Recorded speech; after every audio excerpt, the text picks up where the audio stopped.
What's going on, guys? Seto Mirza here, and today I had just hit Plat 1 in Master Duel with pure Harpies. For the second season here, I went ahead and made a new alt account and just started grinding exclusively just for Harpie cards. So Master Duel does a really great job of making it like really free to play accessible. Like for new players, you get a ton of gems like on making a new account. And I highly recommend it for if you want to just play one specific deck on that account. It makes a lot more sense to just go all in on all the core staples that you need for that strategy, or strategies that are adjacent to it. And then if you have like another kind of deck that you want to play, just make a different account and play it on there. I think it's the best way to do it, and this game has been great. So without rambling too much further on, let's get into the match data here. So this is my ID quickly if you guys want to check it out. This is, like I said, this is my alt account, but I'm going to be playing Harpies on here primarily, so feel free to follow me if you would like. And then going into the match data, it's been 8 days since the beginning of the season. This is February 8th. And as you see, I played 140 PvP duels and I won 93 out of them. So that's a 93 and 47 win-loss ratio, which is like about 66%. So definitely above average. It's got a great matchup spread going first and second. So I would highly recommend trying out playing pure Harpies. And this was a grind from the very first rank all the way up to Plat 1, like I said. So without further ado, let's just get into the deck profile. Getting into the deck profile. So as you can see here, I hit Plat 1 on February 8th and I went 93 and 47 on the 8-day run. Just playing every day, not super long hours, but you know, consistently logging in. And starting off, we got the two Harpie ladies. So we play the vanilla even though we only have one die, just because vanilla's got like a lot of synergy when you open Channeler plus Egotist or Channeler plus Sign, where you can get that double Perfumer's Search. So we played the two vanilla, and then we got triple Max C, triple Ash. You know, these are the best hand traps in the game by far. And you know, we have the 3 Ash to negate Max C, but also we have Featherstorm that helps negate Max C as well. So we don't need to bother playing slots like on Call by the Grave or Crossed Out Designator. And these 6 hand traps are, I'd say, staple. Like you cannot play without them in Master Duel, so definitely recommend them. Then we have the Harpie Lady 1, so the last target for the Egotist. Definitely recommend playing 3. Got our Barrier Statue instead of the Apex Avian, so this is a level 4. We can use it with Swallow's Nest, and we can make rank 4 plays with it. And really just the point of the Barrier Statue is just to deny the opponent 1 battle phase so that our Samor can resolve twice, and then we can go for Utopia double OTK. So this is a little bit better at making sure you survive than the Apex Avian. Then we have 3 Channeler, you know, one of the best starters along with the 3 Perfumer, not much needs to be said. Harpist is the best discard target for Channeler. It helps you guarantee follow-up, and there's a lot of situations where you search Harpist off Hysteric Sign along with Channeler when you don't need Feather Duster, for example. So then we have the 1 Oracle as well. Oracle is the best to bring out in the end phase to be able to recycle back whatever resources you used earlier that turn.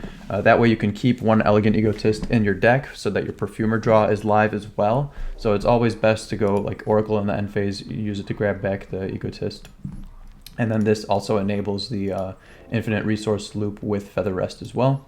Then we have the Legatus package with Ravine. This basically is what you search off of Romulus when you go Perfumer effect, and it makes Perfumer a 1-card Simorgh with a discard, and that discard outlet is usually Hysteric Sign if you can do it. So very, very standard package that everyone should be playing as long as Simorgh is in the game. Then we have 2 Egotists. 2 is enough with the recycling that we do with Oracle as well as Hysteric Sign. I never felt myself needing 3. We got the 1 Duster. You know, Duster's great just to deal with all the random Eldritch decks that you're going to run into. You search it off of Featherstorm as well when you set Featherstorm, and that comes up a lot. And then obviously when you pop Hysteric Sign. 1 die. The reason why I'm playing 1 die, so I started off like with 3 die early on because this is a card that you get just from completing the tutorial, so it's, you know, very easy to play early, and it's super tempting. I mean, it's easy to see why. You just like get a free Harpie on board and helps insulate your normal summon, which is usually a big problem with this deck. But die is very bad to draw off of like Feather Rest or in the late game at all. You never want to see this card outside of your opening hand, basically. So playing only 1 copy, like, guarantees you're never going to see 2, first of all, because it's always dead when you see 2. But this lets you maximize your chances of just seeing it in your opening hand or off of your 6 from Prosperity when it's most likely going to be live. So I started off playing multiple die, and then I swapped them for like multiple Swallow's Nest.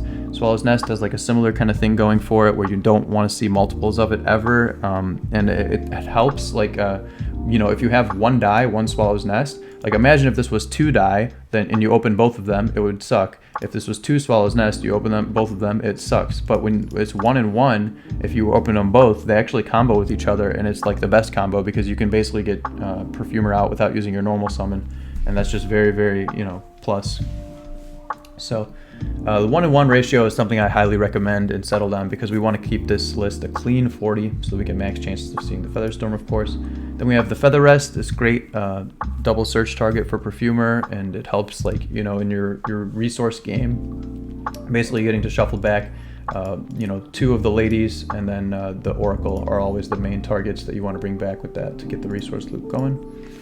3 Pot of Prosperity, so this is the best pot card for this deck.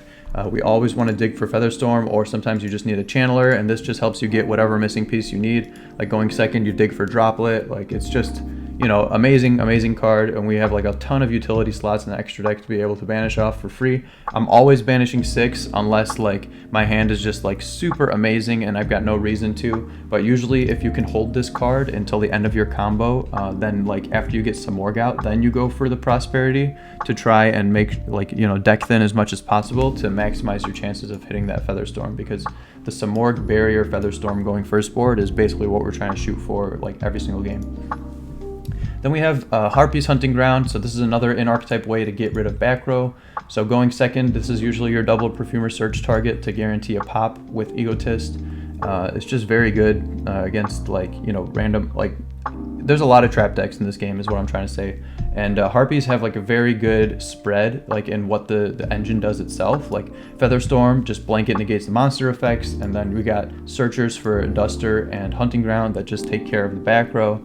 And monster effects and back row is how basically like the entire game is played. So if you can cover both of those, then usually you're in a really good spot. So definitely recommend playing this in a best of 1 format for sure. Ravine I already got into. Hysteric Sign, you almost always want to discard it or use to send it off of a Droplet just to get it in grave however you can. You know, sometimes you are forced to use it as like an Egotist kind of grabber. Usually you want to grab it from the grave if possible. So yeah, Hysteric Sign, just an amazing card. Definitely would not recommend playing anything less than 3.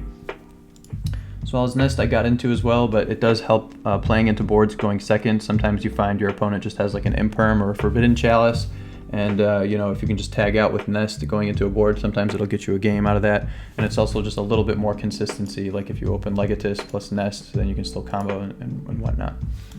Then the Double or Nothing, 100%, you have to play this card. Like, I will not entertain anything otherwise. Like, this is the win con, first and foremost, of this entire deck. You want to go overlay 2 level 4s into Utopia Double and just finish the game as fast as possible. Like, this engine can recur only like a couple of turns. Like, you don't want to get into a prolonged grind game versus something like Ultrageist or even Trap Tricks, for example, because they're engines that actually like go infinite, like much faster and more efficient than ours does. So we're trying to end the game as fast as possible. Like, you want to stun them with the statue or Featherstorm, and then you want to kill them immediately with Utopia Double or just by swarming the field with Harpies. And so this is by far like what won me the majority of games going second, and going second is very important in a best of 1 format.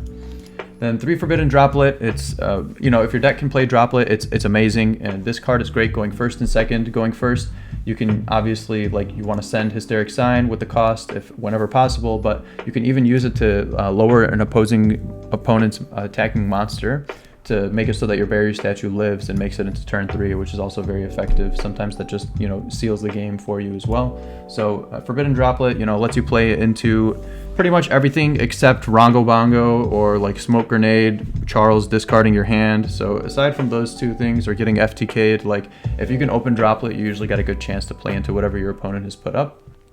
And then, you know, needs no explanation. I guess the one benefit that I would say with Featherstorm is, and Hysteric Sign especially, is Master Duel. People are playing mass removal for back row, so like you can usually set these and get away with your opponent just blindly destroying all your back row with like a Lightning Storm or like a Feather Duster, and usually get the search effects triggered off of these, just your opponent doing it for you, which is amazing.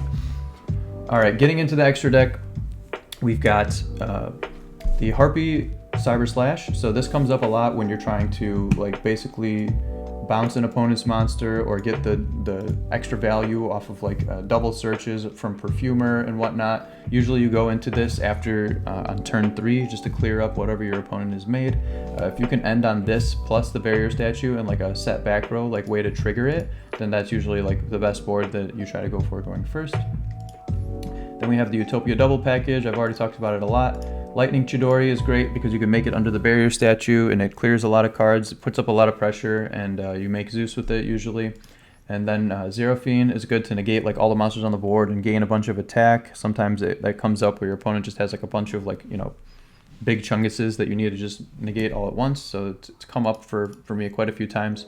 The Pet Phantasmal Dragon, pretty much the only Starlight or, you know, Royal Rare that I pulled. Definitely got to flex it.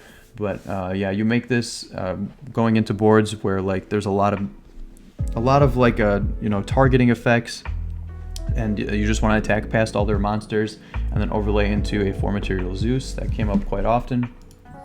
Silent Honor Arc, you don't usually use the effect to you know, detach to and then steal, but that does come up sometimes. What you mainly use it for is when your opponent has got monsters that you cannot attack over and you still want to make Zeus. Like Zero Fiend's not going to boost up high enough, or Baguska is not high enough attack, but you still want to just attack into something big to battle and not die. So that's what Silent Honor Arc is mainly for. Then we have a Tornado Dragon. So Tornado Dragon is just generic back row popping, and it's great to make under the barrier statue as well. And then Baguska usually uses attack mode effect to make it so that it can't be targeted or destroyed by card effects, so your Zeus can be summoned. But sometimes you have nothing else besides a Baguska Pass. This came up almost never for me. Like Baguska Pass was not something that, you know, I ever really went for. So it's just like more of like an emergency kind of scenario thing. Then Zeus doesn't really need a lot of explanation. If you can't kill, then you just throw Zeus on top of your Utopia double, and then, you know, you still have 2 materials to wipe the board after that. So just keep that in mind. Imduck I talked about a lot. He's used for channeler level modulation, and then you use him to go into Romulus. Romulus grabs Ravine. Then basically these 3 Link 2s are your stepping stones into Samorg. And we don't play any other Link monsters because Samorg is the be-all, end-all for Links. If we got Samorg up, then all we got to do is make some of these Xyz or Cyber Slash underneath, and the game will be cleaned up. So Samorg is like always our priority.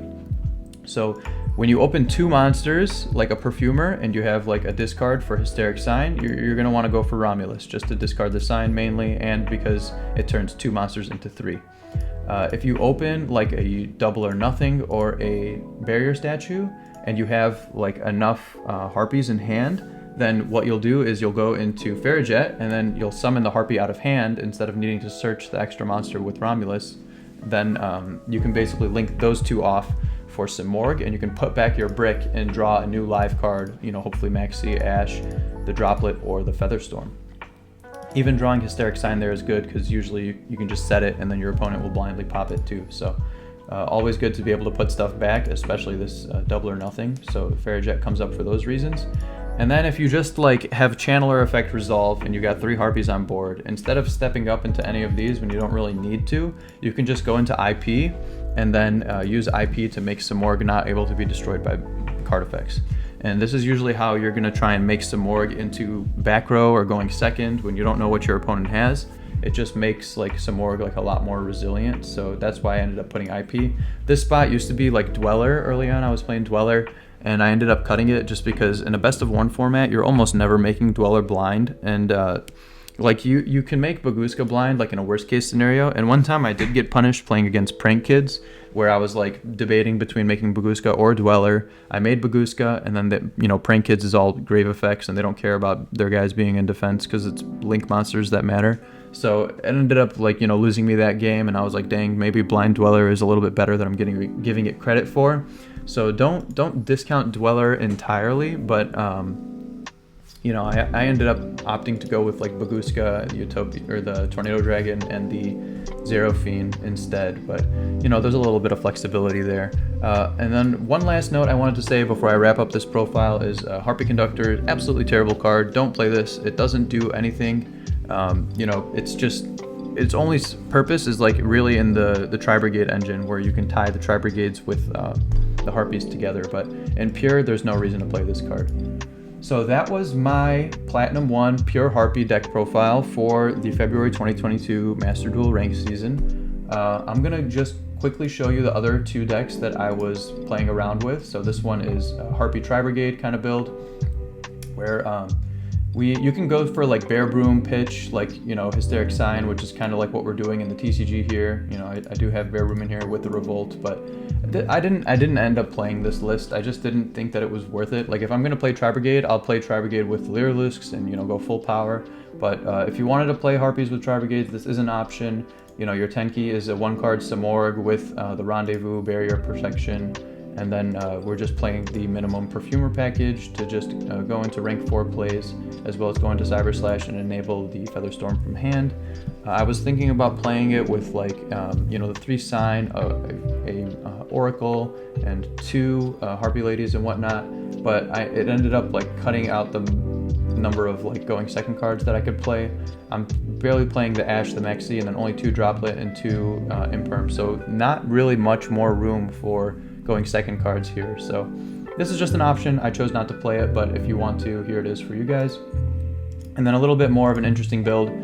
This is also banned in the TCG, so it's fun to play on Master Duel here.